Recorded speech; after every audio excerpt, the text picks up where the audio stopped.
ജമാഅത്തെ ഇസ്ലാമി വാരികയായ പ്രബോധനത്തിലെ ബംഗ്ലാദേശ് അനുകൂല അഭിമുഖങ്ങൾക്ക് എതിരെ കേന്ദ്ര ഏജൻസികളുടെ അന്വേഷണം.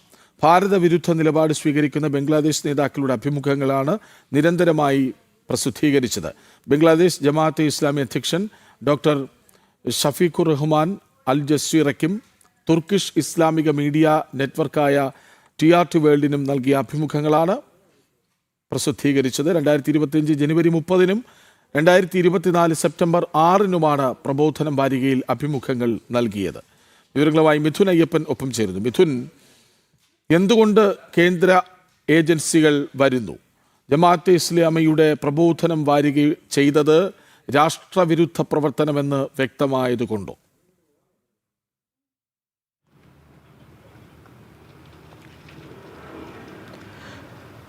തീർച്ചയായിട്ടും ഈ ബംഗ്ലാദേശിലെ അവിടെ നടക്കുന്ന വലിയ രീതിയിലുള്ള മനുഷ്യത്വരഹിതമായിട്ടുള്ള അക്രമങ്ങൾ, അതുപോലെ തന്നെ അവിടെ നടന്നിട്ടുള്ള ഭരണത്തിൽ നടന്നിട്ടുള്ള അട്ടിമറി, ഇതിലെല്ലാം ഭാരതത്തിന് കൃത്യമായിട്ടുള്ള നിലപാടുണ്ട്.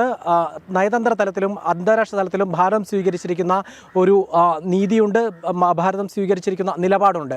ആ നിലപാടിന് വിരുദ്ധമായിട്ടുള്ള പ്രസ്താവനകൾ നിരന്തരം നടത്തുകയും ഒരു മതരാഷ്ട്രവാദവും അതുപോലെ തന്നെ ഇന്ത്യ വിരുദ്ധ പ്രസ്താവനകളും നിരന്തരം നടത്തുന്ന ആളുകളാണ് ബംഗ്ലാദേശിലെ ജമാഅത്തെ ഇസ്ലാമി നേതാക്കൾ. ആ നേതാക്കളുടെ പ്രസംഗങ്ങൾ, ആ നേതാക്കളുടെ അഭിമുഖങ്ങൾ മറ്റ് അൽ ജസീറ പോലെയും അതുപോലെ തന്നെ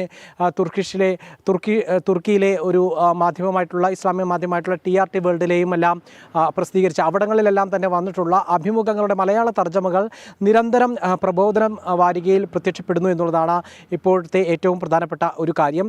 2024 സെപ്റ്റംബർ മാസത്തിലാണ് ഇത്തരത്തിൽ 2024 സെപ്റ്റംബർ 6-നും അതുപോലെ തന്നെ 2024 ഓഗസ്റ്റ് 23-നും 2025 ജനുവരി 30-നുമാണ് ഇത്തരത്തിലുള്ള ലേഖനങ്ങൾ പ്രസിദ്ധീകരിച്ചത്.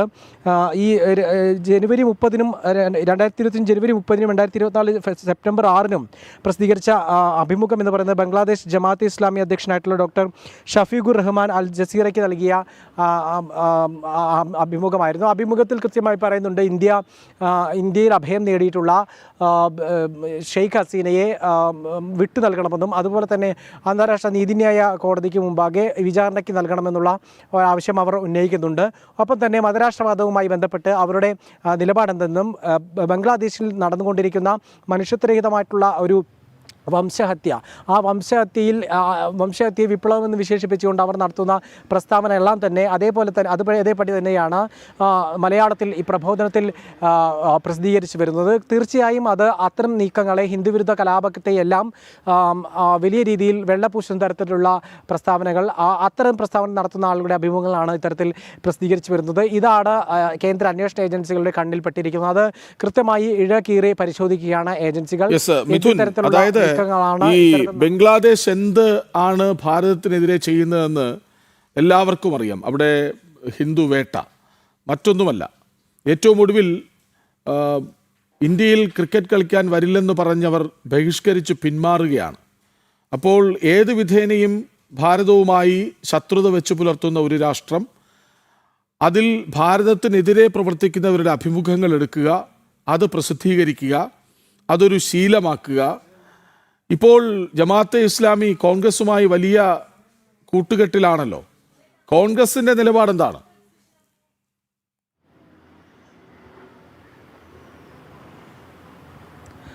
തീർച്ചയായിട്ടും ഇത്തരത്തിലുള്ള അഭിമുഖങ്ങൾ മലയാളത്തിൽ ഇവിടെ പ്രബോധനത്തിൽ പ്രസിദ്ധീകരിക്കുക വഴി അത്തരത്തിൽ ഒളിച്ചുകടത്തലുകൾ നടത്തുന്നുണ്ട് എന്നുള്ളതാണ് ഏറെ ഉയർന്ന വിമർശനം. കാരണം ഈ മതരാഷ്ട്രവാദവും അതുപോലെ തന്നെ ഇന്ത്യ വിരുദ്ധ നീക്കങ്ങളുമെല്ലാം ഇത്തരത്തിലുള്ള അഭിമുഖങ്ങളിലൂടെ കടത്തിവിടുക എന്നുള്ളത് ലക്ഷ്യമിടുന്നു എന്നുള്ളതാണ് കേന്ദ്ര ഏജൻസികൾ സംശയിക്കുന്നത്.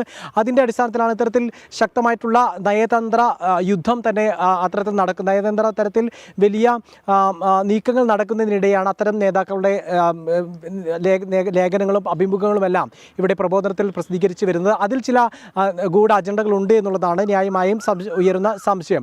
അതേസമയം തന്നെ നമ്മൾ എടുത്തു നോക്കേണ്ടത് ജമാഅത്തെ ഇസ്ലാമിയുടെയുമായി സഹകരിക്കാൻ UDF നടത്തുന്ന ശ്രമങ്ങളും ഏതുവിധേനയും അടുത്ത ഭരണം പിടിച്ചെടുക്കാൻ UDF നടത്തുന്ന നീക്കങ്ങൾ, അതിൽ ഇത്തരത്തിൽ മതമൗലികവാദികളുമായും അതുപോലെ തന്നെ ജമാഅത്തെ ഇസ്ലാമിയുടെ പ്രഖ്യാപിത ലക്ഷ്യങ്ങൾ തന്നെ അവർ ഇപ്പോഴും തുടരുന്നു എന്ന് പലയിടങ്ങളിലായി മുതിർന്ന നേതാക്കളടക്കം പ്രസ്താവന നടത്തുന്ന ഒരു സാഹചര്യത്തിൽ, അതായത് ബംഗ്ലാദേശിലെ നേതാക്കളല്ല, കേരളത്തിലെ ഇന്ത്യയിലെ പല നേതാക്കളും മുതിർന്ന ജമാഅത്തെ നേതാക്കളടക്കം ഇത്തരത്തിൽ മതരാഷ്ട്രവാദത്തിൽ നിന്നും അവരുടെ ആരംഭത്തിൽ ശരി, ജമാഅത്തെ ഇസ്ലാമി വാരികയായ പ്രബോധനത്തിലെ ബംഗ്ലാദേശ് അനുകൂല പ്രസിദ്ധീകരണങ്ങൾക്കെതിരെ കേന്ദ്ര ഏജൻസികളുടെ അന്വേഷണം വരികയാണ്. ഭാരത വിരുദ്ധ നിലപാട് സ്വീകരിക്കുന്ന ബംഗ്ലാ നേതാക്കളുടെ അഭിമുഖങ്ങളാണ് പ്രസിദ്ധീകരിച്ചത്.